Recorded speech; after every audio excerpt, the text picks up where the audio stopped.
વાત કરીશું સરકારના સ્વચ્છ ભારત મિશનની.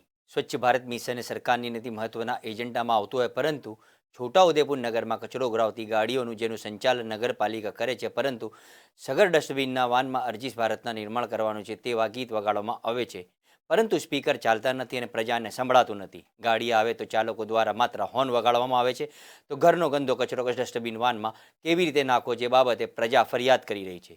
છોટાઉદેપુર નગરમાં 35,000 જેટલા વસ્તી વસવાટ કરે છે, જેમાં કુલ 7 વોર્ડ આવેલા છે. 7 વોર્ડમાં ડસ્ટબિન વાન ફાળવવામાં આવી છે, જે સફાઈ કર્મચારીઓ દ્વારા રોડની સફાઈ થયા બાદ ડોર ટુ ડોર કચરો કલેક્શન કરવા નીકળે છે, જેમાં વાગતી ટેપ પ્રજાને સૂચિત કરે છે કે કચરાની ગાડી આવી ગઈ છે, પરંતુ ઘણી જગ્યાએ ગાડીના સ્પીકરો ચાલતા જ નથી, જે સ્પીકર બનાવવા આપ્યા હોય તેવું જાણવા મળે છે, પરંતુ મહિના સુધી સ્પીકરો રિપેર થતા નથી.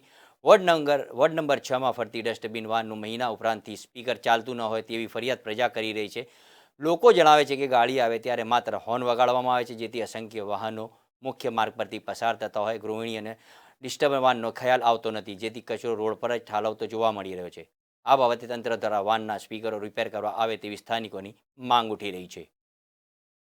અમીન હા અમીન અમીનભાઈ, હવે આજે ઉપર માઇક લાગેલું છે, પણ ક્યારથી ટેપ બંધ છે? બનાવવા નાખ્યું છે મહિનો થયો.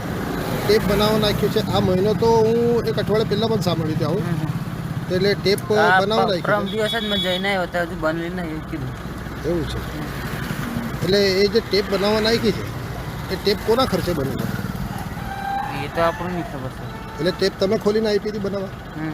એવું છે. એની માટે તમારે હોર્ન મારવાની ફરજ પડે છે.